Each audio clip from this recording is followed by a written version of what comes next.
with a falsehood, you're faced with two options.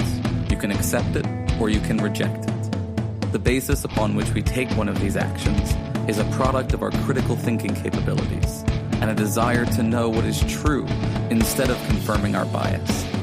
A lie can travel halfway around the world while the truth is still putting on its shoes. On Brainstorm, we choose the hard truths over the comforting lies. Reason, compassion, skepticism. This is the Brainstorm Podcast.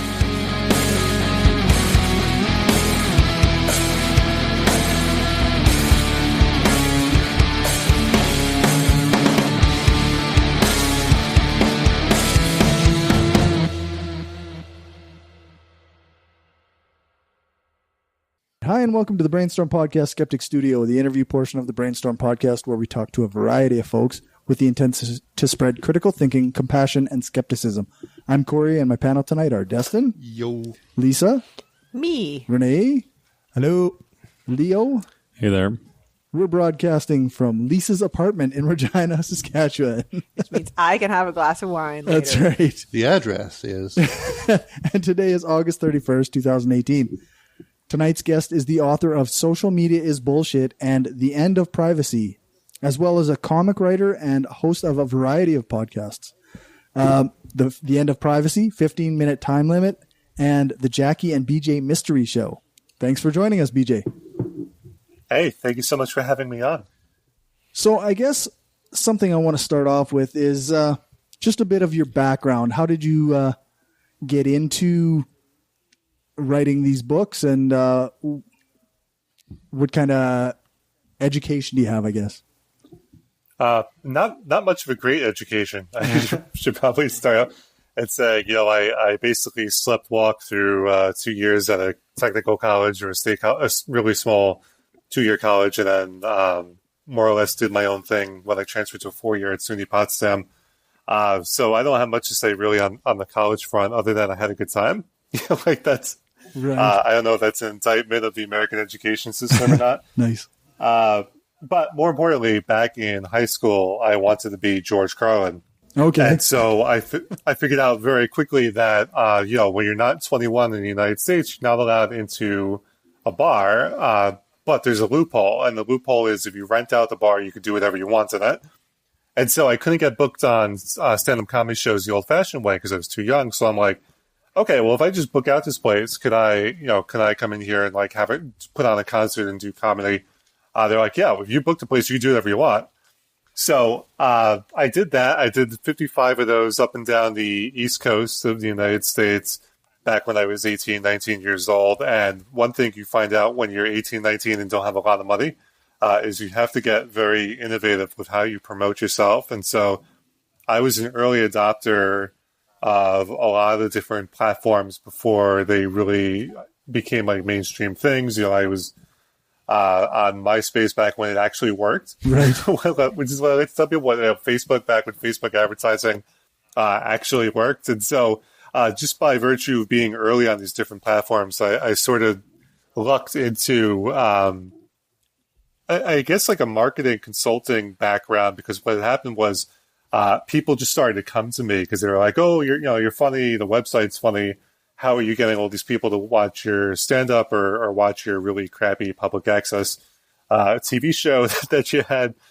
And so from there, I got into relationships with companies like Sears back when Sears was the thing, and Sprint and NBC and Verizon and a few other ones. And so that's really what sent me on the course to write these books. Interesting. How did you go from going on MySpace and Facebook and whatnot into actually being involved with major companies like Verizon? Well, they saw what I was doing. They saw that I was able to prove that I was able to drive people to my event, as opposed to just saying, "Oh, hey, I put this thing on MySpace and Facebook. That makes me a social media expert." I had done a bunch of stunts, including getting my cat involved with the 2007 YouTube presidential debate. Then he was, so the San Jose Mercury News came and interviewed me about the cat and about being involved with the debate. And so it was just stuff like that where I was building up this nice case of social proof showing, okay, well, it's not just online stuff, but he knows how to do the actual marketing, the actual offline stuff, and that's what attracted them to me. Interesting. So, when did you get started writing these books? Your first book is Social Media is Bullshit. Where did that come from?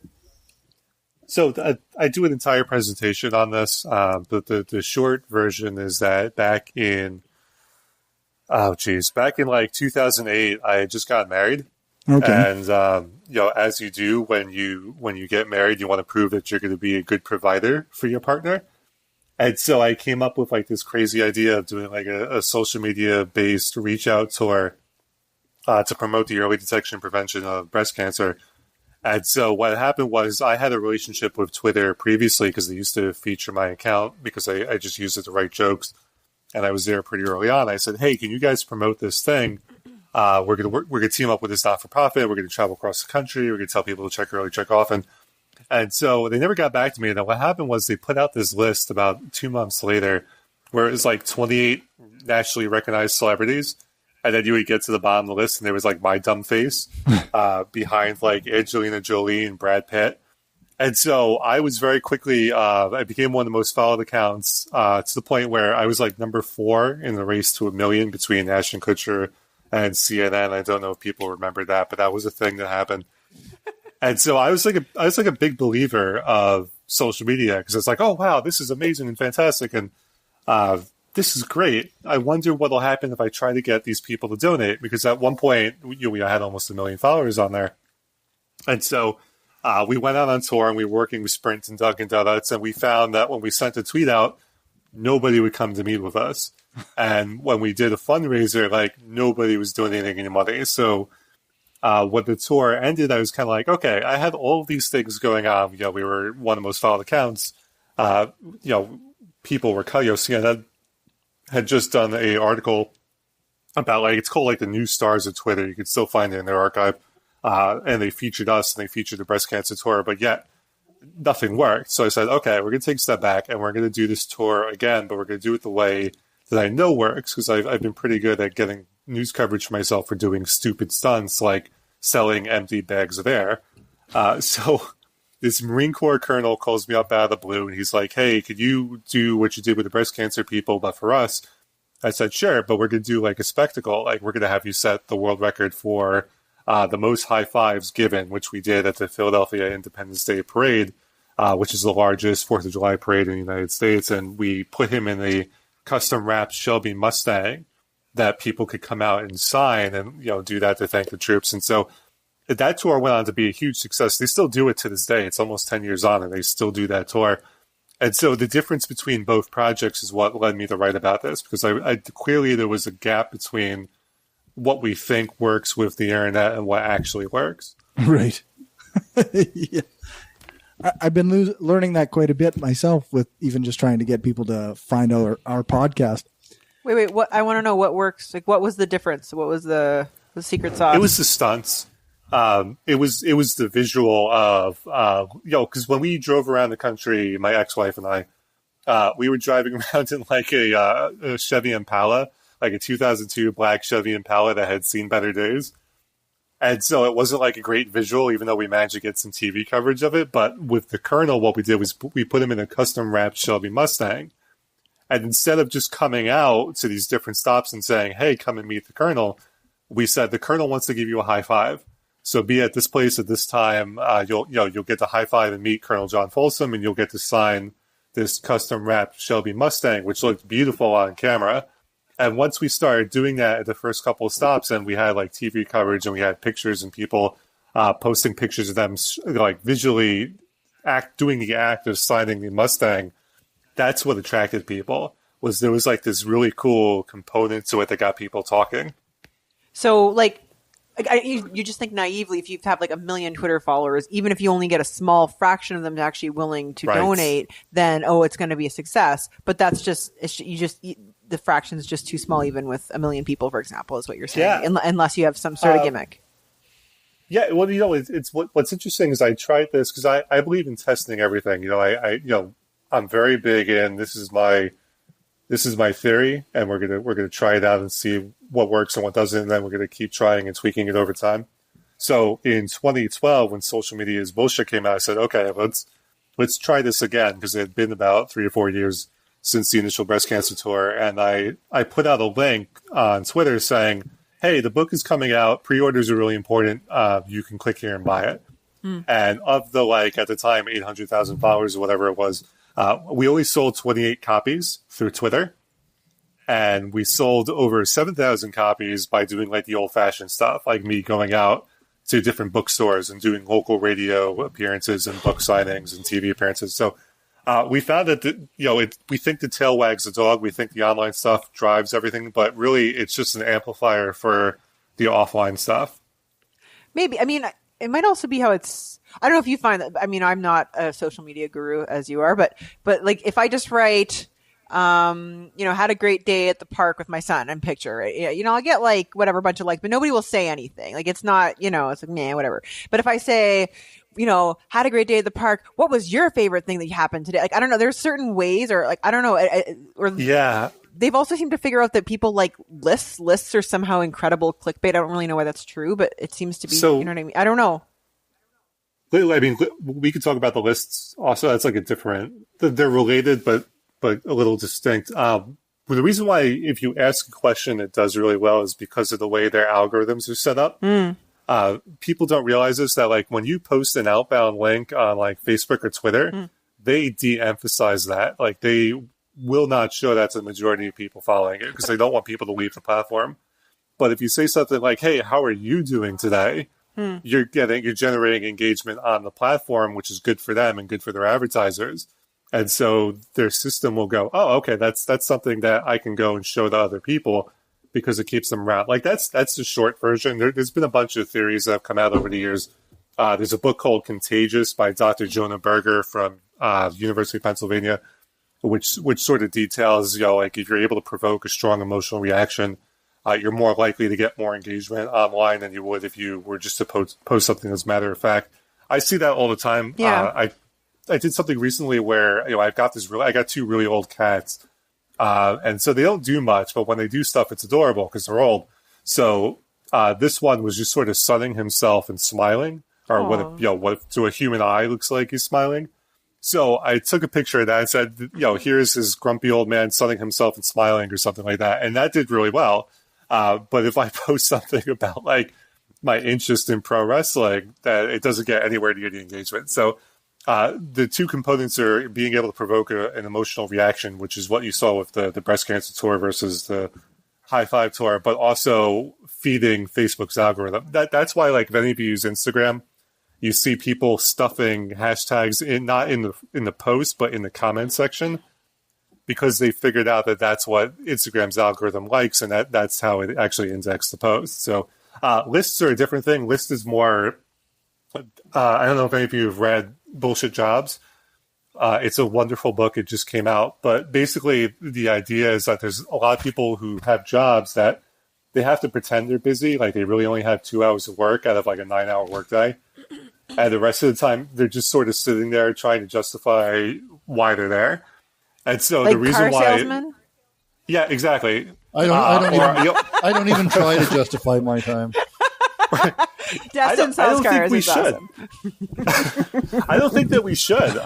So I'm with you on that. Yep. Like, I'm an author. I work 4 hours a day because I know through psychological studies that I only have 4 hours of really great work in me each day. And after those 4 hours are used up, I'm toast. I'm not going to be able. I might be able to generate content, but most of that content's going to suck. So the theory with the lists, and again, this is just theory, is that because we have so many people that work that just don't have much to do, if you create snackable content for them, they're able to browse it at work. And it's not that big of a time commitment as opposed to like writing a really well-researched article about comic books or something. So true. I don't know. Yeah, I try to like open a nice, well thought out, Atlantic expose, and I'll get like 3 paragraphs in, and then of course I have to do something at work, and then and I can't get my train of thought back, and certainly can't read when I'm not at work. That's crazy. Like, yeah, got other things to do. Netflix to the watch. other thing is that there's a lot of stuff out there that's just crap. Like, and I don't want to. Yeah, I know. I try not to sound dismissive, but yeah, like there's, and I've seen this working for different media companies here in New York City, where you have a bunch of 21, 22-year-olds, sometimes a little younger, and you sit down and you go, "Hey, you guys have to pump out 5 posts a day. We don't care what it's on, as long as it has like these keywords." And so, like, I would say that the majority of content on the web is just, it's not really meant for you to sit down and have like a deep read of it, which is why it's so easy to tune out and check out after like that third paragraph, because it's just not, it's really just designed so that they're getting the search engine traffic. Well, and there's a group on Facebook that just did a bunch of research, and conservatives stop reading after the 4th word. Sorry, it's just something from Monster Island. Oh, you read that? Hey? Monster Island. Yeah. Sure wasn't from The Onion? Yeah. I had a question for you, actually. Sure. What are your thoughts about the future of social media, the economy, with the younger generation now leaving social media in droves? Well, I think that we're starting to see a correction. I think the business model can't sustain itself. The best, most concise way I could describe it is sort of like Facebook still has room to grow, but advertisers don't care about people in other countries that aren't the United States, Canada, and the United Kingdom, because to them, they're the most valuable users. And in those countries, people are leaving in mass. And so what you have is now a situation where the advertisers more or less give Facebook money because they're dumb.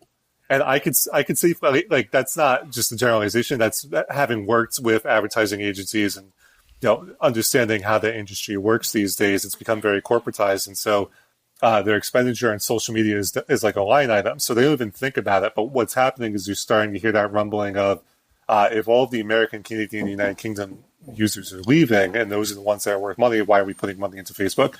And then you have to factor in stuff like most of the traffic on the web, about like 60% of it is bots. It's not actually people. And there's actually now a class action lawsuit making its way through court in the United States, where Facebook, again, for like the 3rd or 4th time, has over-exaggerated its reach, its ability to actually get to customers. And so there is going to be like this moment coming very soon where you can see advertisers start to pull their funding. And at that point, I don't really know what's going to happen. I just know, we're maybe 3 years out from that, maybe 4. But that's the thing that's coming up on the horizon. The other thing that's coming up on the horizon is, the privacy stuff, where Canada is basically the clone, the GDPR law over in the European Union, which is a very stringent privacy law and regulation that basically puts the hands back in the user. The people I talked to in the Canadian government, the Australian government, and the New Zealand government are all working on implementing basically a clone of that law. And in the United States, California just passed a law that's similar to GDPR. So that's sort of the second thing that's going to happen is now that we're putting power back in the hands of the users, what happens when a user turns around and goes, "Hey, I want you to delete all my stuff and I don't want to use Facebook anymore." Facebook becomes way less valuable as an ad targeting device because it doesn't really work if there's a bunch of individuals on it, but it works if there's millions and millions of people feeding data into it. But if that data starts to degrade or be deleted, then it becomes way less valuable. Yeah, it's pretty hard to generate algorithms if you have no data. Exactly. I find that, I don't know, Facebook in particular is becoming, like, the demographics are changing. Like, when I first went on, it was all young people, and now it's, I don't know, it's all old people. And it's annoying to that. Like, it's just like your aunt posting about the weather every 5 minutes. You're like, holy fuck, like it used to, you know what I mean? Like, but I feel like there's other social media that replaces that. Like, for example, I've been reading a lot more Reddit lately. Like, I find that people write complete sentences and have somewhat thoughtful things to say. Like, and the subs are so specific that, like you can kind of get what you're. It's hard to be at. an idiot and Reddit. It's hard to Reddit as an idiot. I would disagree. I would disagree on that one. No, I know. Well, it depends which subs you're in. Right? Yeah. Yes, I don't know. yeah, that's true. Yeah, I only go on the good subs. Like, only the ones that smart people choose. Those are the ones I choose. Naturally. Wait, I have a question. Yeah. Okay, way back in 2008, when Barack Obama first got elected, It was all over it was because he used social media so much better than John McCain. Blah, blah. Was that bullshit or was that true? Yes. Oh, okay. No, that was absolute bullshit. What's hilarious about that is I know the people. I spent some time in Chicago. I know the people that had worked on the campaign, and they're the first ones to tell you that it was mostly bullshit, but they just didn't correct it because it makes for great coverage. Yeah. Well, he's young and hip because he's using this new platform. It spins well for him. Well, so it worked out well for him in that regard. But actually, what's hilarious is that he was using George W. Bush's tactics, which was just going door to door, which was just using state level data and saying, okay, from the data we've gathered from previous elections, I know if I go to this person, they have an influence on their neighborhood. So it wasn't really online at all that the Obama campaign made their strides. They made their strides in just copying the George W. Bush playbook. Seems pretty hard to see enough people to get enough votes. There's a lot of people in your country. You have a year and a half. So, it's a lot of hands to shake. So there's a lot of, and this is something that's been hotly debated. There's a book, it's like Twitter and Tear Gas, which I think came out last year, but then there was like the Malcolm Gladwell, the Tipping Point book, which I think is bullshit. So there's he's Canadian. You can't say that. And he's got great hair. Great hair. He does have great hair. And he lives in New York, so maybe you can diss him. Never mind. I'll say this. By all accounts, from what I've been told, he's a very nice guy. I have some disagreements with the way he presents his theories. He does oversimplify things, I think. Yes. And that's exactly it. And so depending on where you fall in this argument, the belief is that there are people that have substantial influence offline. And I'm a believer in this. And I'll give you a good example. Like if you go to church, and I'm an atheist, so I want to use church as an example. Like if you go to church, the priest has influence among the congregation, right? But the priest has no influence if he's just out on the street walking around. So the theory is that there are people all across America that have that kind of sizable influence where, if you just get them to do it, then they'll get their congregation to do it. If you just get them to do it, they'll get to, like, the PTA to go and vote. Yeah. And the interesting thing is not many Americans vote, especially in primaries. Like we have one of the worst voter turnouts in, I think, the organized world. And so it's very easy to get crazy people to get their crazy friends to come out and vote in these primaries, which is why you see people like Ted Cruz or before him, Rick Santorum, or the current idiot-in-chief. So that's sort of, and it's true on the liberal side as well. I don't want to single out just the conservatives, but that's where you get like these candidates is because not many people come out. But because not many people come out, it's easy to find the people that influence those people. I think I've heard this theory. I think maybe you read it in Freakonomics or something like this. Kind of like people who are kind of nodes, right? Like and I don't even necessarily know it's related to their job. Like if it has to be like a priest or whatever. Like I think it tends to be like there's like maybe it's like by virtue of personality or charisma. Like I mean, like some people like everyone knows them. Like yeah, I know so. It's everyone knows so and so. Like it's just I'm not one of those people. But yeah, what's crazy about it is that I've done a lot of research in like the field of mass persuasion psychology, what they used to call propaganda until the. Are you planning on starting a cult? No. Okay. No, but the reason why I mentioned is that like America created, quote unquote, created propaganda, and that's what we used to call public relations. And so even back in the day, in the 1890s and 1900s and 1910s, they were talking about being able to influence large groups by, so for example, we hooked Americans on smoking. Because what we did was we took the soldiers that were going off to war in World War I, and part of their rations kits, we gave them cigarettes, because prior to World War I in the United States, it wasn't considered manly to smoke. So they figured out that if they got all the GIs hooked, when the GIs came back, it was that, well, how can you say it's not manly? All the troops are smoking. And so they've been doing stuff like that since the 1890s. It's not that I don't think it doesn't work. Certainly they exaggerate the effects of it, but I think if you read Homo Deus and the book that came before it, Sapiens. Oh. Yeah, it's a great book. But he kind of talks about like we're herd animals to a certain extent, and so there is some truth to people wanting to follow the leader. We just have to figure out who that person is. Well, just as a little bit of side note, but when you mentioned the getting the soldiers hooked on smoking, because wasn't it later when they tried the same, a similar strategy with the women, trying to get women to smoke by presenting it as a feminist thing, like women deserve freedom and they should be able to smoke, and then they co-opted torches. Yeah, in the 70s. Like that was Edward Bernays or whoever that, like the... Yep, that was him. That's the guy. Torches of Liberty is what they called the cigarettes. Well, it's the same with shaving is a healthy thing, and you should do it for your health, for women. And that was all put out by companies like Gillette. Yeah, that's right. Because they're only getting half the demographic. I have a question kind of back to the other one as well. So that was just a digression. But your argument that the social media doesn't work to win elections or anything, do you have any comments on the whole kerfuffle right now about social media influencing? I was going to ask that with the Russians and all that jazz. Yeah. Like, so if it doesn't work,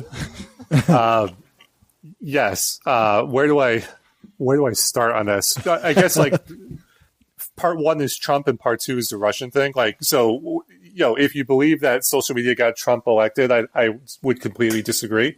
They did an analysis that showed that Trump got billions of dollars in free media coverage in the United States. Like, and even today, 2 years on, if he sneezes, he still gets like wall to wall coverage. Like the media just can't get enough of him. And so that I think is just more, it's not to say that social media can't influence people. I want to make sure I'm kind of clear on that. But the question is what has a greater effect? And the greater effect I think would be all the media coverage that he got.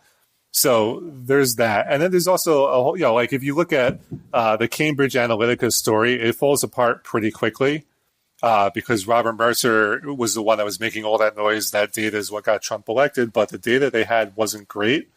It was mostly the same data that a lot of other tech companies had scraped off of Facebook back in 2015. And most of that data was garbage. And so, and not only that, but there's a great BBC like expose on Cambridge Analytica where they were going in and trying to sell people on their services, and they don't even mention the tech stuff at all. Like it was more like your standard, hey, if we get a bunch of prostitutes, male or female, we can make this one candidate look really bad, and that would be good for your candidate if you hire us. And so there's that, right? Like there's that component to it. The other component is, the media in the United States, bless their heart. And I count myself as a member, so I don't want to sound like I'm just crapping all over my friends here, but they have tended to gravitate towards this belief that the internet is magic, and you can see that going back to 1994, like with Netscape. Like Netscape was just a ripoff of a government-sponsored, a government-developed web browser called Mosaic. It wasn't new or revolutionary at all. It was like the exact same thing. They just put a new name on it. And then they went public, even though the company made no money. And part of the reason why Netscape became, this first multi-billion-dollar success story was because the media was like, "Oh, the internet's magic, and look at all these things. It's cool and wonderful." So, I think it's an easy narrative to kind of blame the Russians instead of saying, "Hey, you know what? Hillary had a bad campaign, especially in those 3 states." Like there was a great expose in Politico from people who worked in Michigan, Wisconsin, and Pennsylvania, and they were on the ground for Hillary saying, we didn't receive support. We didn't have the money. We didn't have the organization. She either never came, which was true for Wisconsin, or she came once and was only here for like 10 minutes, which is true in Michigan. And so I think it's just easier, and it hurts less because many, and myself included, members of the press tend to be Democrats and tend to be liberals. And so I think it's easier to say, hey, you know what? Fuck those Russians. It's their fault that we got this instead of we just had a bad candidate. And I'll give you another example of that. Al Gore lost the election in 2000, and even to this day, Americans are quick to blame Ralph Nader, despite the fact that had Al Gore won his home state of Tennessee, he would have won the election. And there's only like 2 presidential candidates that have lost their home state ever, like in the history of running for office. And he's one of that. So we don't talk about that. Like we don't talk about the fact that the guy lost his home state. We focus on this really stupid thing that happened in Florida. And by all accounts, if you look at, the Supreme Court, and then it was an actual official recount that was done, Bush had still won. But even here in 2018, 18 years later, we still have that narrative of, man, those people in Florida didn't know how to vote. And stupid Ralph Nader. But I thought like it was consensus from American intelligence agencies, whatever, that the Russians did have an influence on the election. Like I thought it's not to say you're right. It's not to say that they didn't try. Like I'm not dismissing that there was an effort, but I don't think that the effort had anywhere near the impact that we'd like to think it does. I think the biggest impact was divisiveness on the left. Yeah, it's debatable. Yeah. Yeah, it's a fascinating thing because it depends on where you fall on this argument of influencers and how much influence people have, right? So if you believe the theory that there's one person online that has like mass influence, which I don't, because influence comes down to domain and context, then you could buy the theory that the Russians did a great job of breaking up the left, but. One thing I will tell you about the intelligence services was I gave a presentation to members of the NSA, the CIA, the FBI, and there was also people who had worked at the Pentagon. And so this person gets up and asks me, she says, I know that social media is garbage, but the people above me very much believe in it. And so they want us to use it for recruitment, even though we don't see results. What do I do? And I said, there's nothing you can do because, if you've got baby boomers, not to single out that specific generation, but if you have baby boomers older, so I feel confident enough to say that. Stop fucking posting about the weather, Mom. Anyway, sorry. Right. But so I could just tell you safely, having met people in the intelligence industry, that if they're of a certain age, they tend to put a lot more stock into the internet than people our age and younger would. Mm-hmm. I feel like I'm such a generationist, right? Like I'm like driving down the street and some like guys jaywalking. I'm like, yeah, that's right. You entitled baby boomer. Fuck you. I won't hit you. I'm so mean to them. I'm of the age where I remember before internet, and I remember the birth of the internet and its evolution. And I just think it's a tool to people that has just gotten way more publicity and has really outgrown everything it was expected of it originally. It's like it's the digital slap chop is what it is. I like that. I like because the slap chop can be useful, right? Like it's not to dismiss it entirely, but yeah, you're right. I think that the problem is that it's a great analogy. It's a great comparison. The thing I'll say is that, what's interesting and kind of hilarious is that when people ask me for marketing advice, the thing I tell them is to use email. And then the next question is, well, what do you mean email? Isn't email going to go away? And I'm like, no. And the reason why is because the internet was developed by academics and the government. It really wasn't privatized until the late 80s and 90s. And so the protocols and everything that operates, the very linchpin of the internet, came from that world of everyone's connected, everyone's organized. We're going to work together and coordinate on this. And now that it's become so privatized, you will never see anything like that again, where you have this form of mass cooperation that would allow something to come along and replace email. And so that's sort of what happens, that we allow these 4, it used to be 6, and now it's down to about 4 companies completely dominate the internet, at least in the Western world. And because of that, there's not a lot of innovation. You've got people playing around with cryptocurrency and the blockchain, which can be interesting, but they really can't do much else because everything else has been monopolized. It's kind of, I don't know. It's kind of a depressing yeah, a little discussion in a way. Yeah, what I try to do is I just try to make more jokes and references to pro wrestling when I do these conversations, because I don't think it's depressing, because if you study American history, this is what we've seen over and over again with any kind of mass medium, where it opened up and it was like this cool new frontier, and then it got monopolized, and then it got kind of boring and shitty, and then we found something else to get excited about. So I kind of just take the long view of this stuff, where the internet was fun. Now I think that we're going to move on to virtual reality, maybe, or maybe we'll go offline and maybe we'll do space exploration. I don't know, but I think we're going to find something else to get excited about. Sure. Well, I think we'll still always use the digital connectedness we have, because it is an amazing thing. But I think you're right. I think the internet we know now with social media, social networking, even just general media, I think it's all going to change, and it will become just an outlet for connecting to your 3D processing and stuff like that. Yeah, I mean that seems to be what the trend line. And the other thing is, if you follow the money, I mean, the money will almost always tell you the story, right? So whatever right Disney now, everything decides. on the air. Yeah. So like since 1994, everything has been given away free on the internet because the idea was, advertising would always be here to sustain it. But now in 2018, you've got advertisers saying, hey, wait a second, it's been over 20 years and we still have questions. I mean, so this is like off the beaten path, but it's related. Netflix terrifies Hollywood. They're constantly, if you read the Hollywood Reporter or Variety, there's constantly these things about, Netflix is changing everything. And Netflix said that they can reach like 400 million people around the world. But then you always see in parenthesis right after that, Netflix refuses to release any actual data. Mm-hmm. So they get away with that the same way the internet companies has gotten away with that for the past 20 years. But that can't last. There's going to come a point where everyone's going to kind of go, hey, wait, I'm not getting a return on this. So why do I just keep giving you my money?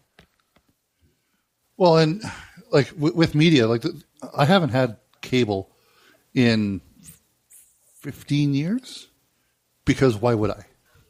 Right. And that's just it. The big giant conglomerates, the big giant, your cable companies, even your cell phone carriers, none of them have progressed. The music industry is completely different than it was 10 years ago. But the companies that don't progress, they die. Look at Blockbuster Video. That's exactly you know what I mean? That's exactly it. So the internet has changed things. I know sure. that's what I was getting to. Hollywood is terrified of Netflix, but they're not doing anything about it except for a couple TV stations have their own online platforms now. I think all this stuff is for the better. It's good it for is way taxi better. cabs to be scared of Uber. Fuck taxis. The thing is the bigger companies are actually adopting the Netflix model. Like you look, Disney is going to set up their own streaming service. So, right. I mean, Yeah. they see what makes money and then they go, okay, we'll do that. Netflix is the bigger company now. not than Disney, but Not than Disney, but Well, remember, we don't actually have hard data from Netflix on anything. If you go through any sort of article or press release or anything really written about Netflix, I keep wanting to call them Netscape for some reason. But if you look, it's always their data. They have never released actual concrete, this is how many users we really have. well, they have earning reports and stuff, don't they? Yeah, but even then, I think that they're still using we have an estimated 400 million users around the world. Sure. It doesn't break it down to daily active users or monthly active users or any sort of real metric. And they don't advertise, do they? Netflix? Oh yeah. Yeah. What did? Yeah, Netflix advertises to me though. They don't run ads. So just last week they've started an experiment with some binge watchers where if you are binge watching a show and you're waiting for the next episode to load, people are starting to see advertisements. Fuck that shit! No. They are certainly thinking that way. Because if you think about it, even Hulu, you pay for Hulu, but Hulu still has ads unless you pay We don't have extra Hulu. for the ad free. We don't have it. Straight up. It's worth it. It's got Brooklyn 99 on it. No, Canada. You can't. Canada doesn't VPN have Hulu. it. I guess if you tried, to, you could, but you can't legally get it here. Yeah. That kills me. It's such bullshit. Okay, so this is And our Netflix again, is shittier than yours, way shittier. We don't get I've nearly heard- the I've same heard. shit as you. It's terrible. Yeah, I don't understand. Okay, so if you're a company and you're bragging about how many users you have, I can reach 400 million people around the world, then why can't everyone around the world watch the same thing? And don't tell me it's rights issues. They say that's a government regulation. It is. thing. in Canada, it's because of the CRTC. Yeah. They're Right. like our, Yeah, they're that's like right. our, what's it called? FCC? Yeah. Yeah, they're like minimum 10% or 30% Canadian content or something. On that anything thing. that's provided for as entertainment. But also, certain networks might have rights to air whatever Vampire Diaries in Canada. Therefore, they can't have it on Netflix or whatever. Wait. They have to have special agreements for that kind of thing or whatever. Yeah. Well, couldn't you just put on every episode of Degrassi on Hulu? And, Yeah. wouldn't that I think just you can get it balance on things Crave, out? can't you? Probably. We have a Canadian thing. Crave sucks. Yeah, but It has some better shows, but anyway. we can VPN and then Right. and then get into. But, American the baby Netflix. boomers ain't going to figure that shit out. Right? Oh, Yeah, well, that's exactly. their fucking problem, isn't it? I know. I'm just saying it's not. Well, and it's not conducive for Hulu to be like that, where you have to be able to VPN. Like it would be in their best interest to just figure out a way to be in Canada. Yeah. Well, the I mean, CRTC, everything in there is archaic. We don't have digital radio here because CRTC Really? decided we didn't need it. So, in my car, where I would have digital radio and I would have digital traffic reports, they don't exist. Yeah. I'm sorry, that does suck. I will say this. I will say this though. Like when Trump got Fuck you, we elected, got healthcare, no guns. That's where I'm going with that. When he got elected, I was like, maybe it's time to go to graduate school in Toronto. Do you know? As soon as he got elected, our immigration website got shut down. By, Really? Yeah. Yeah, it crashed because people were. So many people were on it. How to They were immigrate getting Canada. denial of. Yeah. Oh, jeez. Yeah, they did that. Yeah. That happened. But yeah, You guys I have don't know. better like, hockey. So. We have better hockey, better healthcare. You have better media, like better, Netflix, all that shit, and shipping so much better. Like Amazon, so much better. It's hard to say. You guys have Fox and Friends. We don't, so I'm jealous. You can't get that up there. I think. I don't watch it. So Yeah, wait, Fox doesn't broadcast in Canada? No, it No, does. they do. I'm just being It's, sarcastic. but none of us have cable, right? No. Ah, that's right. Yeah, we're not boomers. Fuck those assholes. Right. You have a title for the episode. fuck those assholes. No, I the like boomers. Fuck. Okay. Yeah. We probably don't have any listeners for that, do we? Probably Are we not. ostracizing any of our boomer listeners? We might have some boomer. They probably want to listeners. fuck their own generation, though. They're like, fuck that shit. They already fucked everybody else's. Yes, they have. Might as well get Yeah. to their Oh, generation. you don't want to buy a house. Titled assholes. Anyway, So No, I look. I'm what they call a Zennial. So you're not quite a millennial. You're not quite Gen X. You were born between 77 and 83. oh yeah, I'm one of those too. Yeah, I don't like the buzzwords, but I make an exception for that because I've dated people 10 years younger than me who are actual millennials, and it's No, so you different. Like No, they've got a really different experience. So I found like that Yeah. millennials we're not the same. they're so I not the definitely same like kind that. of human. No, Right. No, and the Gen Xers, like 3 of these guys are Gen Xers, and they're always just like, "Hey, how about whatever?" I don't know. Remember the All that 90s? stuff And you're you don't like, remember. You mean like Captain Remember, Planet? remember when life was actually good? were you optimistic about the when future? things were actually good? And we could be like, man, I can't wait till I'm an adult and life doesn't suck. And then we Never became arrives. adults. So, I mean, I had that just recently. I was out with this person, and we're driving back from the air. I flew in to see her, and we're driving back from the airport to her place, and we're listening. We both like the Goo Goo Dolls. That's something that we would have in common. But I said to her, I remember this song came out. I'm like, I remember this song. I was in high school, and she just sort of gave me the side eye with a smile, and she goes, "Yeah, I was 8." Yeah, you got to be careful with that stuff, man. If you're dating, if you're married, it doesn't matter anymore. But Right. That's funny. I makes me think of. I remember. I think I was 19, 20, somewhere in there, and I imagined how rich we would feel if we made $1,000 a month. I was about to say that. Basically, the way it works is we're starving off of the money we wished we would make. Right. Yep. Yeah. Every creative 80 knows grand a that- year. Wow. Everyone knows that feeling. They didn't know about inflation. They didn't teach it in school here. Yeah, I guess. Well, no They don't schools have- do. They don't teach useful shit. No, that's true. You don't have inflation in Canada? Yes. We have it. We just don't know it's coming because they don't teach it to us. Yeah. It's really simple. We see what happens down there, and then 2 years later, we get fucked over too. Who's going to be the Canadian Trump? Oh God, It's already Doug Ford. Yeah. what's that's his good. name? Ford. Yeah. Rob Ford. There you go. No, Rob Ford died. Oh wait, he Doug did? Ford. Like Doug he's Who's the actually guy- dead. Yeah, Doug Ford. And then his though. brother, Doug Doug Ford, Ford, yes. is now the premier of Ontario. Yeah. Yes, that's the guy. Well, and there was a guy that was going to run for the Conservatives, but he dropped out.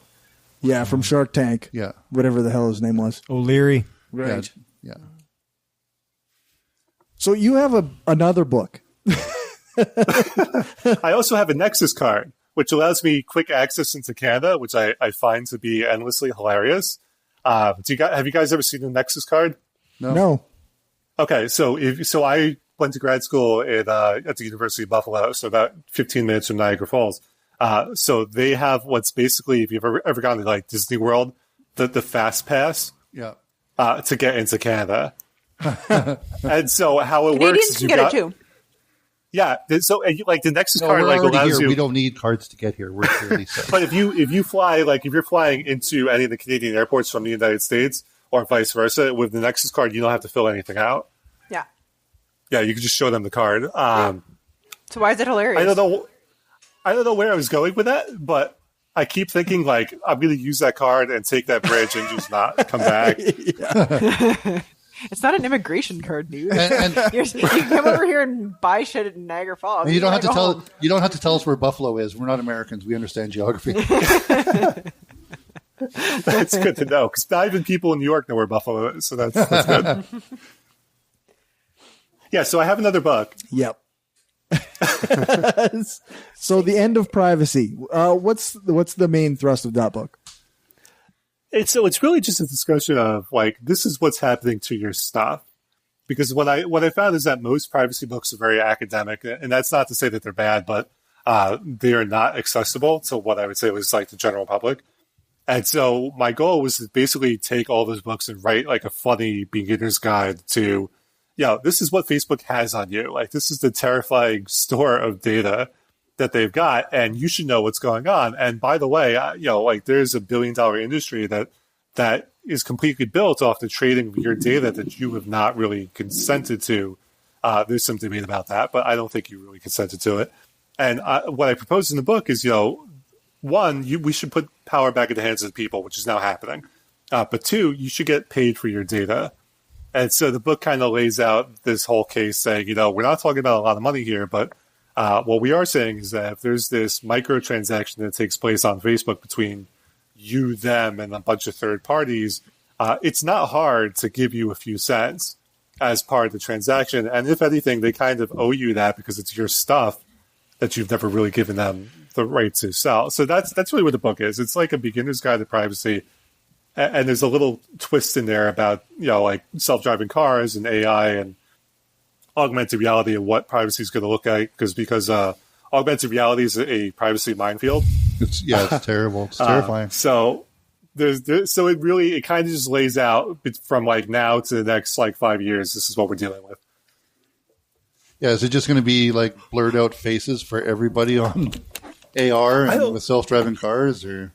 Well, so it's interesting because the example I use in the book is that if you go to the same sex shop over and over again with your self-driving car, not only does the car know that, but Google knows that, all the software providers know that, so they're going to buy and sell that, even though you might not want people to know that you're going and buying like a Wonder Woman costume and a pair of handcuffs.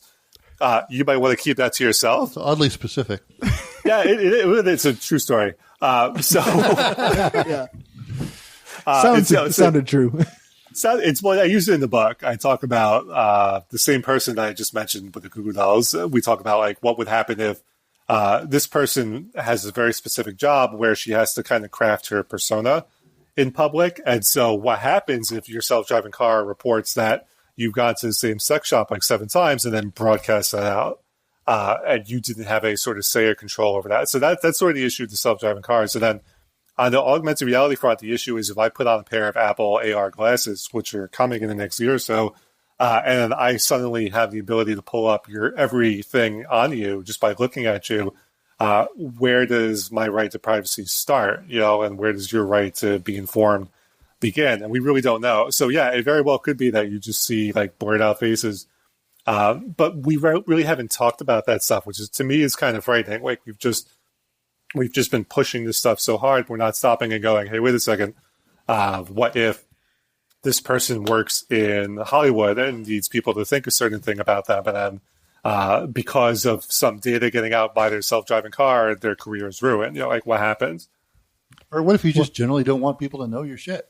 Right. Just generally. So I have a friend who he's one of those crazy people who like hoards silver and has like a bunker out in Washington State. A prepper? I love preppers. Yes, he is a true to life prepper. He used to work for the DoD, and so even he, who has no discernible online footprint, Facebook still has what they call a shadow profile, and they construct a profile based not on his information, but by information posted about him by his friends. Yeah. So we've now got to the point where this guy, even though he's got his underground bunker and his face has not been photographed for at least a decade now, Facebook knows exactly what he looks like. Do you think Facebook doesn't have any real pictures of me and doesn't know what my actual real name is? Because they don't accept my. They think my real name is a terrorist name or a made up name, so they don't let me use it. Like Guy Smiley. Yeah, basically, or Guy Incognito. Guy Incognito is what I was thinking. I mean, the kids, the kids today, the real millennials and the Gen Zers or whatever you want to call them, they're Gen smart. Z in Canada. Oh, it's a Gen Z? That's right. I'm just giving you a hard time because we say Z. It's Just a proper me way of being- saying it. That's all. So Gen Z, like they're kind of smart in that they have fake Instagram profiles, but they're not smart in that their friends don't. And so, you can have a fake Instagram profile, but if your friend posts a picture and tags you, then they've got you. Like they've got data on you. And so, there's a really, the larger world has really come to the agreement that human rights, that privacy is a human right. It's only really in the United States where we've got this attitude of, if you use Facebook, you're surrendering your data. So just live with it or just deal with it. But even that, Americans aren't worried about their rights at all, are they? They've never been really concerned about, unless it involves guns, right? And then they're very concerned. well, those self-driving cars, aren't we already there? That we all have a tracking device, like our phones. The GPS is always on. Like they could, Google and Apple already have the data of how many times everybody went to the sex shop this last week. Right, and so what's happening right now is, well, they might be. So what's happening now is that Google Maps in the past year has gotten really aggressive. I don't know if you guys, if the app behaves differently in Canada, but in the United States, it's gotten really aggressive about, like, if you take a picture and you're out at the movie theater, Google Maps will be like, hey, this is a great photo. It would be really helpful if you uploaded this photo with all of the geographic data. I've not seen that. To Google Maps. I've gotten maybe like 3 or 4 in the past year or so. Okay, but not aggressive, but it worries me, yeah. it's gotten, I've seen it more and more frequently, but I drive around the city more than anybody else because that's what I do for a living. Right. So, and every day on a test drive, I'll see 1 or 2 of those as I'm driving by a theater or. Oh, I never got those. Yeah. And so it's certainly true. Like, the reason why Google Maps can tell you traffic is because it's bouncing off of everyone's cell phone that's sitting in traffic. So it's certainly true that Google knows where you are. I mean, they like to tell you that they're not actively sharing that data. The difference with the self-driving cars is that it's not just Google. You're talking about Uber, you're talking about Apple, you're talking about Ford. And all it takes is just one of those companies to get that data. I mean, it also only takes one of those companies to not store it properly or have a privacy. But exactly. It's not just like one repository. It's like every company has its repository. And that seems like that constantly happens with all kinds of like. Oh yeah. Like student loans and. Well, there's. Have you guys seen the website haveyoubeenpwned.com? Is that what it's called? You can check to see if you can put your email address and it'll tell you if your email was subject to a recent privacy breach. Yeah. I talk about that in the book as well. Really what that comes down to is money. It's just that the companies don't want to pay to harden the security infrastructure. Yeah. They found it's less expensive to go, oh, my bad, pay a fine, and just sort of move on to the thing that they're doing. The good news is that the GDPR law and the Canadian law that's coming is that GDPR has very stiff fines about that. So you can now be fined upwards of billions of dollars if you're found to be liable for a data breach. So it sucks, but I have some confidence that it'll go away soon. At least that aspect of it. So what do you mean when you say that people should be compensated for that data? Like how would that even work? So it's an argument that's been floating around since the late 90s, and it takes a lot of different forms. So I'll give you the argument that sort of inspired me, and I'll let you guys tell me if it's crazy or not. There's this guy named Jaron Lanier his books are awful, but he's a very good speaker. And so what he said was basically, Spotify and a lot of different companies have ruined the business model for musicians to the point where, if you're a musician, you either have to sell merchandise or you have to tour constantly. But the idea that you're going to make money just off of singular tracks doesn't exist anymore because you're getting paid, fractions of a cent each time it's streamed. And so how do we get these artists to continue making music? And what he says is, what if we pay them for the data? What if we pay them for, not just putting out the song, but just taking the time to do it? And then that kind of folds into that universal basic income argument. That's where I saw it originally, but my attitude is a little different. Where I sort of diverge from Lanier is where, I'm very aware, having worked in the advertising industry, of all of these transactions that take place when you load up every single website. And to me, you have not consented to that. Like, you have not consented to have 700 ad trackers load up when you visit like TechCrunch or whatever popular tech blog or whatever it is that you want to visit. So if I haven't consented to this, then what they're doing is theft. And so I think that there should be some kind of compensation. It's not that I mind that you have access to my data, but I mind that you're turning a profit on it. So those are sort of different sides of that argument. Is that one side is very much like, we've crippled artists and creators. They're not able to make money with the way the economics of the internet works. Therefore, we should pay them. We should compensate them for their data in one way, shape, or form. And then my side of the argument is, you haven't consented to have your data collected and sold. So as long as you have consented to that, I think you should be compensated for it. Would you get whatever Facebook credits? Would they? How would they? Facebook pennies? So, I don't know. Actually, what's happening is Facebook is now investing a lot into cryptocurrency and blockchain, and I think that that's what the direction they're heading in. Because we're not, I should be clear, we're not talking about a lot of money in terms of your data. Like, your data individually might be worth like $300 per year.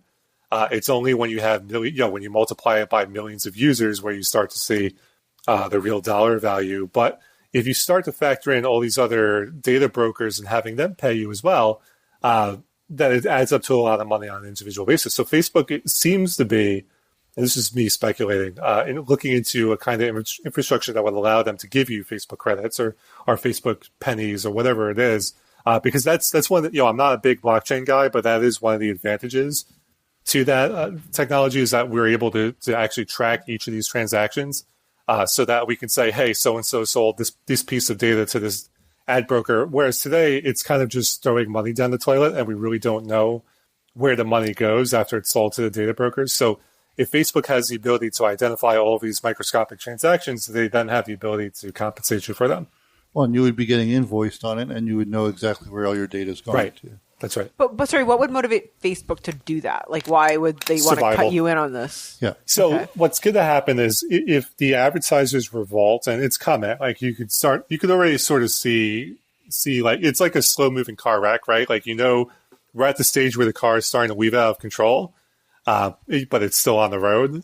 So within the next few years, what's going to happen is that the advertisers are going to bolt, or they're going to severely downgrade how much money they invest in Facebook. So Facebook is going to need to find different economic models. And so one of the things that I float in the book, and Sheryl Sandberg has since kind of floated this idea as well, is either paying for Facebook so that you get like a creepy free version of it, or you get cut into the transactions where you opt in and say, okay, you guys can collect whatever data you want. That'll give you money, but I'm going to get a piece of that. So I think what you can see is them looking for different business models.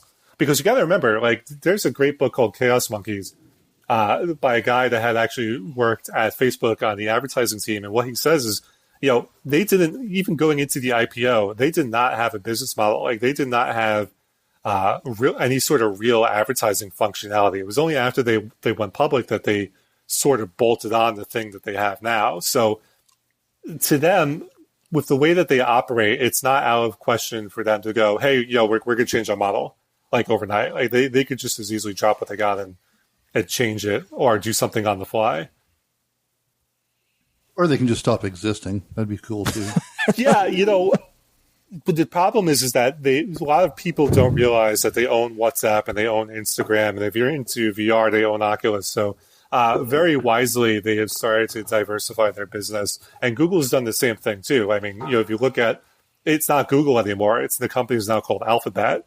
Google is just a subsidiary of this large holding company that owns like 27 different divisions.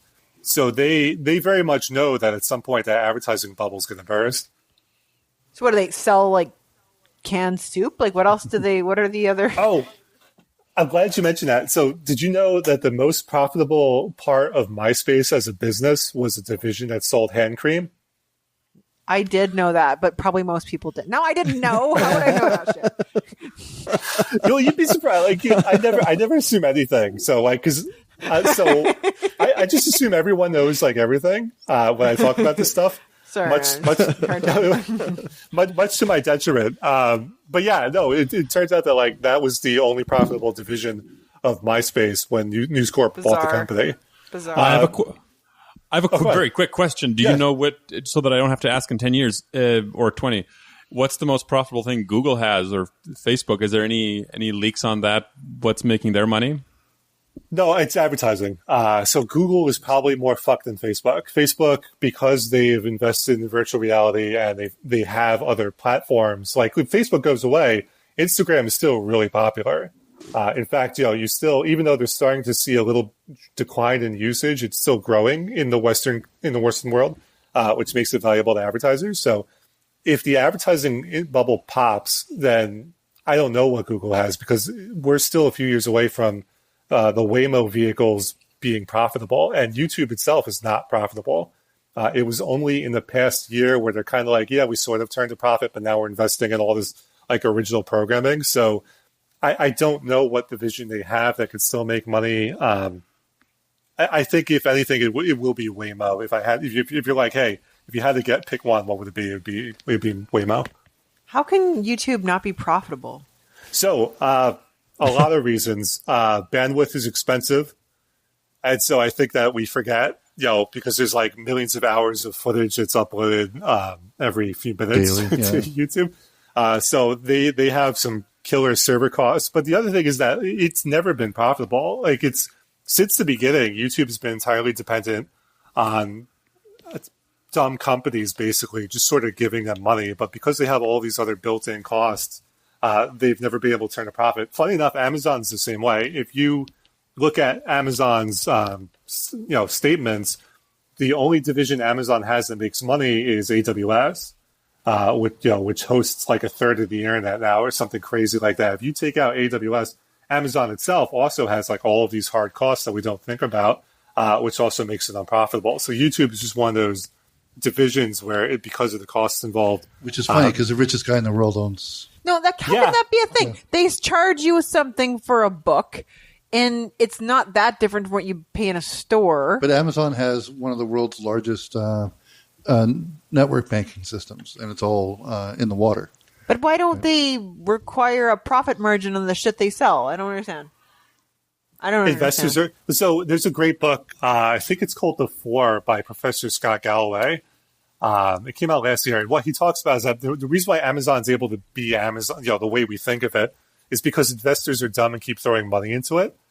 And as long as because it's easy money, like as long as someone is dumb enough to write them a check for $100 million, it doesn't matter that they're not profitable. They can just keep doing their thing. Isn't that like a Ponzi scheme? Oh, yeah, but that's Wall Street. But the legal way.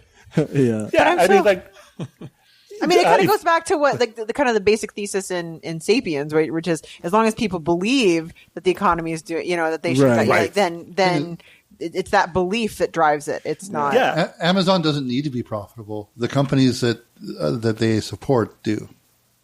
Right. Right. And as long as investors see an increase on their dividends or but investors aren't stupid. They're just assuming that other investors will also think this, and then the value will grow. Right? But the thing you have to remember is that more and more trading is being done by algorithms and not people. Yeah. And lots of bots. I would probably all trades mostly. Yeah, no? they don't factor stuff like that in. Like they don't stop and consider, hey, wait a minute, is this like a giant fraud?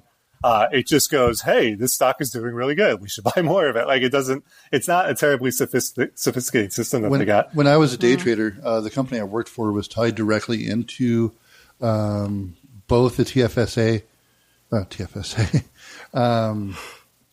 the Toronto market and the American market. So when we were doing trades back then, this would have been 2008-ish. So any trades we were making were happening instantaneously because we were tied directly to the NASDAQ or whatever, right? And so we had real-time tickers, and we were seeing all the real-time trades. And we were seeing, you can see when the bots are trading because the blocks are perfect every time. And they're full blocks. And and they're trading a block or 10 blocks at a time. Oh. And that doesn't happen when you have people trading. Interesting. Because share sizes, like people are trading 142 shares of something, or they're never trading full blocks. And day traders could actually find a small enough stock that's being traded by the bots, and you can push the bots around to actually change what the bot's thinking the stock's doing. So it'll artificially increase or drop the value of that stock. And that's how day traders made money. Right. The computer's only as smart as you program it to be, right? And these sort of optimization algorithms looking for local maximum, local minimum are very easy. They can run away, right? Yeah, and that's what like people push stocks. That's what it's called. So you got 10 people on the same stock, and everybody is buying. Right, buying the blocks, and they're pushing the stock value up. The bots jump on board with buying because the stock's going up. And it gets to the very top, you short and then sell. As soon as all your stocks come out, plummets, and then you make all that money on the way down. Interesting. Anyway, so that's illegal, but that's but that's what we did. But that's how it works. Well, if you look at the American economy right now, no one can tell you with straight face why it's doing well. It just seems to be doing well. They call it the Wile E. Coyote economy, and that's exactly what we're talking about here. Don't look down. But the economy is based on confidence. As long as Americans are the most confident humans, right? Like I remember going to Poland, Australians. right? No, okay. So I went to Poland once, right? Okay, and I go to the post office to buy a stamp, and there's 15 people in line, very, neatly queued up, and I get in the back of the line. That's cool. And this woman comes in who is clearly American, giant blonde hair and a drawl accent. And then she marks straight up to the front of the line and say, "Hey, y'all, where do I buy me a stamp?" And it's just butting in front of everyone, and everyone's kind of flabbergasted. But that's the kind of confidence that Americans have, right? It's just that's me. I'm here. I need to buy a stamp. I don't know what the fuck you guys are doing waiting in line. Anyways. Bunch of suckers. I forgot who coined the term, but it's called confident idiocy, or confident idiots, and that's it's a nation of confident idiots. So that's typically sounds about right. Yeah, there's some confident, smart Americans. I've met them. Yeah, not many, but they do exist. I think the economy is doing well because all of the crazy people that live south of South Dakota. Are actually spending their money now. Yeah, I think all the Republicans are like, you know what? Everything's good. I'm going to go buy me that truck. I think there's certainly some truth to that. I wouldn't rule that out. I think the story of this country is it's always been divided. It's we did fight a war over it, but even before then we were also kind of divided. So there's always been we won it though. Yeah, that's right. We've been kind of schizo, to put it another way. So yeah, it's very true that even though one America might be like, what the hell is going on? There is an entirely different country if you go south of the Mason-Dixon line, and they tend to behave very differently. It's the same up here. And that's the problem of the way the systems are built. They're two-party systems. So you get the Republican in for 2 terms, and then everybody's sick of them, and the Democrat gets in. Here we get one guy in for 8 years, and or 12 years or whatever, and same thing. It's just stupid. So what I'm going to do is I'm going to buy a copy of your book for a listener who emails us. Okay, and thank you. Beyond that, I guess we'll get you to just put out your contact information wherever people can find you online, and then we'll go to our break. Okay. So the best way to find, I have a free PDF copy of Social Media is Bullshit at bjmendelson.com. You can find all my presentations, links to my comic books, and everything is at bjmendelson.com. So that's the best way to check out my stuff. Again, the best way to contact me. I got my phone number on there too. I also use Twitter, but only for like professional wrestling and comic books. So if you don't like those things, don't follow that account. And that's me. That's the way to follow my stuff. But do you have audio books? Because a lot of people don't read anymore. Yes. So if you go to Audible, if you search BJ Mendelson, the end of privacy does come up. He didn't plug his audiobook, so that's Cool. No, right on. Thanks again for joining us. It was really interesting. Happy to do my part.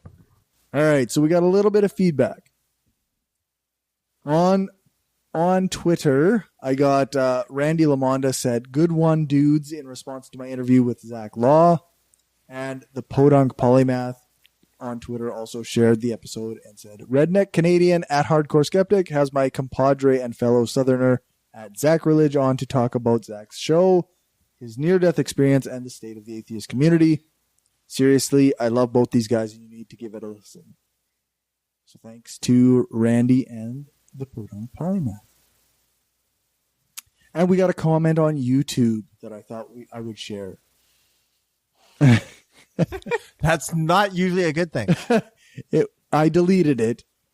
But I thought we could make jokes about it. So I'm going to intersperse my commentary into the comment because it's a paragraph. Oh. So it's on the video. Is Jordan Peterson an idiot? Which is always a great spot for responses. We get so much there. It's like our main place. Right. It's like a really good place for comments that I can copy and then delete. So that you can mine for comedy. That's right. DMO Enterprises said, "Listening to these idiots wax intellectual about anything is painful." And yeah, I guess, whatever. I'll give him that. I'll give him that. Sure. That's fair, but we could also say the same thing about Jordan Peterson. That's right. Mean, but fair, I guess. Anyone that listened to this is dumber for having done so. I mean, you don't appear to have started off all that bright anyway, so it sucks that you're dumber. But once again, you could say the same thing about Jordan Peterson. It's not Jordan Peterson's fault that you have the IQ of your brown shirt, which I think is a Nazi reference. Brown shirt? Was that Nazi or is that Mussolini? I can't remember. It's a fascist comment. It's fascists anyway. Well, if you said red shirt, it would have been a Star Trek reference. Right. That you don't have the IQ, that you have the IQ of your brown shirt and don't understand shit. Well, my thought is that in the case of Jordan Peterson, he specifically uses language that obscures his meaning so that he can't be called out on shit. So it's not that we don't understand it necessarily, that he is obscuring his point. That's just me. I understood all of your 12 minutes about how you don't understand fuck all. Mm-hmm. Though I'll admit, between all your ums, awkward silences, and derps, it was a bit challenging to translate all the ways you say I don't get it. So my thought is that this person has never had a conversation with a real human, probably because they're an awkward 16-year-old white boy who lives in their mom's basement and listens to Daddy Peterson on YouTube all day. It's hard to say. Don't think saying though makes your argument invalid. So no, that's saying. Right. Pretty sure Peterson has some pretty interesting pauses while he's talking. Yeah, so that's right.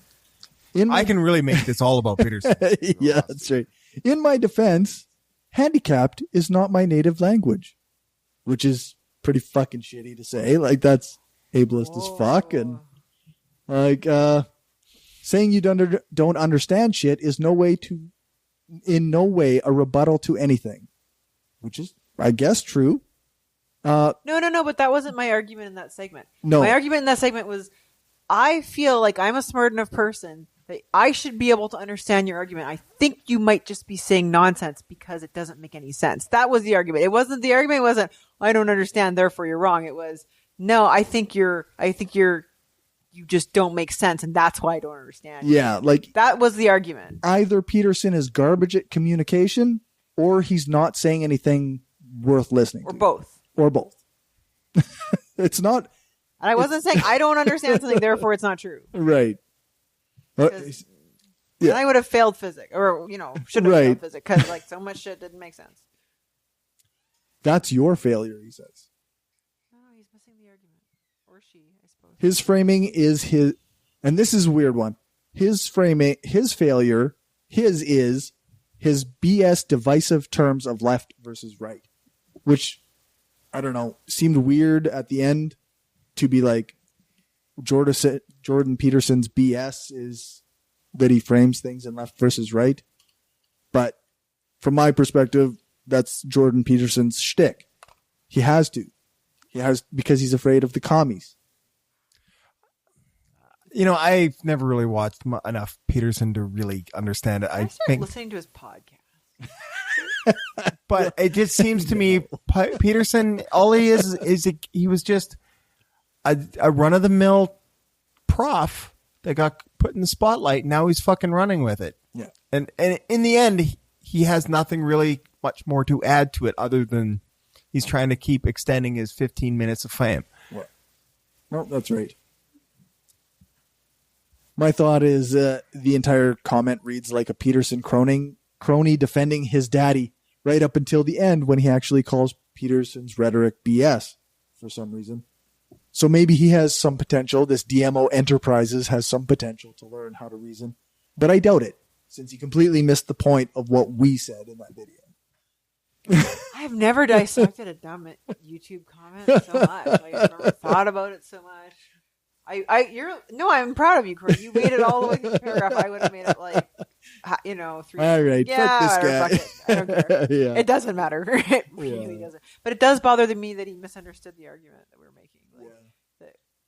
Definitely completely missed the point. Like, I don't understand what Peterson's saying, and I should. He should be able to communicate it to me in such a way that I understand. I mean, yeah. Even if I don't agree with your argument, I should be able to understand what you're saying. Yeah, and I think he so confuddles things. I'm just like, I think you're just full of shit. Like, I don't think I'm dumb. I think you're just full of shit. Yeah. A lot of people have made the point that, like you say, like he does that on purpose. Yes. To seem smart. Yeah. And people avoid pretend to understand accountability. it on purpose to seem smart. That's right. I do think so. Yeah, definitely. That's not a jab. That's actually what I think is happening. People definitely fake knowing what Peterson's talking about. Yeah, it's all just the mythology, man. You got to watch all 600 hours of video. Otherwise, you don't have the right context. Uses lobsters as a symbol. An analogy for people. A friend of mine who's very smart, and she's a astrophysicist. Anyways, she just posted an article on Peterson. Yeah, that was posted in the Atlantic this week about how he only eats meat. Only eats beef. Because and cheese.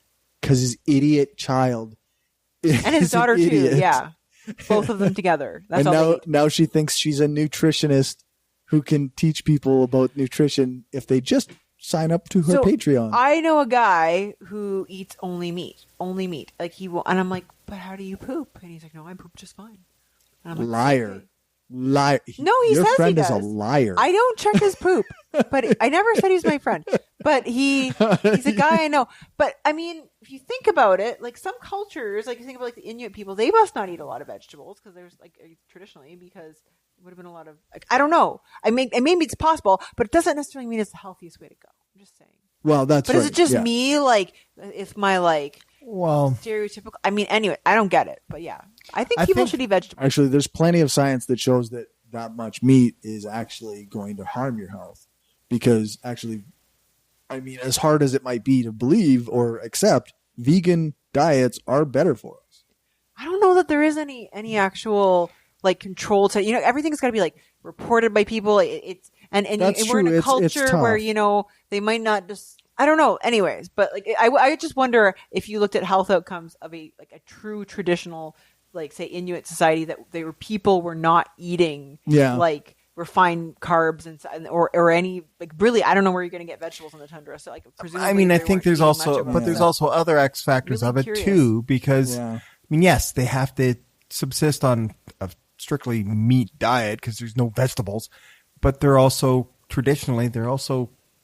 expounding a lot of fucking calories. You know, Right, so, right. Well, but also I don't know. Traditionally, are people living to 70 or 80 years old? 'Cause Right. That's what you know. What I mean? Like, there's another question. It's just if you have other factors that are not like that reduce your longevity, those things might not come into play. I do know that there certainly is evidence to show that eating a diet high in vegetables is a counter corollary to getting like GI cancers, so like stomach cancer, colorectal cancer, or they all become way less common when you eat a lot of vegetables. There's no question about that. So, and those cancers really suck. So don't. Yeah. If you can avoid it. If you can don't avoid get it. that shit. Sorry, Jordan Peterson. I think we're Speaking done. of shit. Speaking of, I think we're done with Jordan Peters. We have no new patrons, but I want to say a special thank you to our top patrons: Bassett Sammy, Destin Doesn't Suck That Much, Daryl Goosen, Aaron Young, William Driver, and Positively Skeptical. Becoming a top patron means you donate at the skeptic level, which is $5 per episode or higher on patreon.com/brainstormpodcast.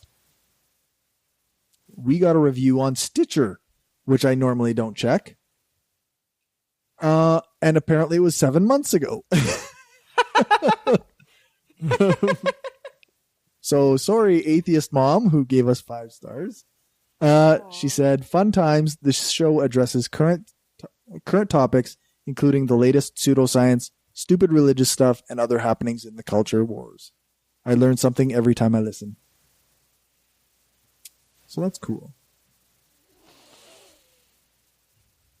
Culture wars, hey? Okay. Yeah. I've heard that term. I usually only hear that term on like Fox. Yeah. Yeah, that's what it's come to be known as. I I think. can say Merry Christmas if I want. Yeah. All right, whatever. I also have a Facebook review to read. I think I read this when I was doing the summer series of interviews, but I wanted to read it again because it was from our last live episode. And Jamie Anthrop gave us 5 stars on Facebook and said, "I thoroughly enjoyed my first Brainstorm podcast tonight. Thanks for singing the Gummy Bears theme song for me. I look forward to when the podcast season returns." So, yeah.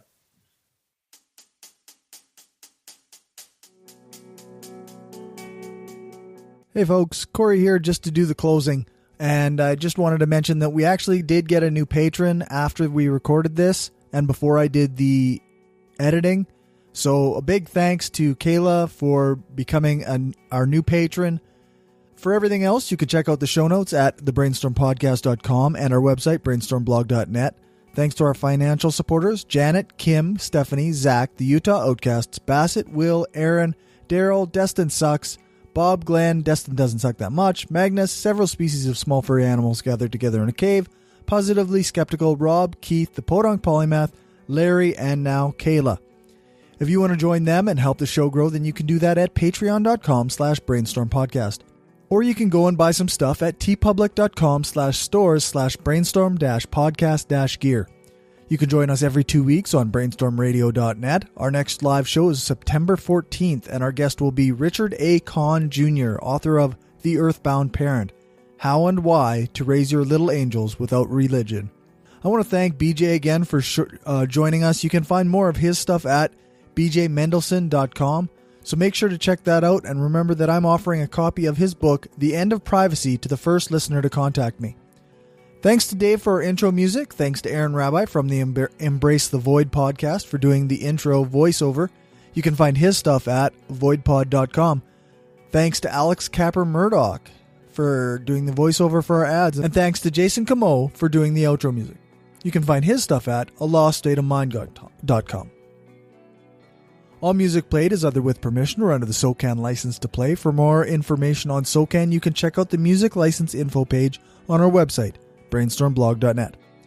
Remember to give us a rating, a thumbs up, or a fave on your podcatcher of choice. Join our Facebook group, like our page, follow us on Twitter, share the show, and spread the word. Seriously, share, like, and comment on Facebook or Twitter, reply, retweet, and all that stuff. Increased engagement means more people see our stuff. Thanks for listening, and remember, the truth matters.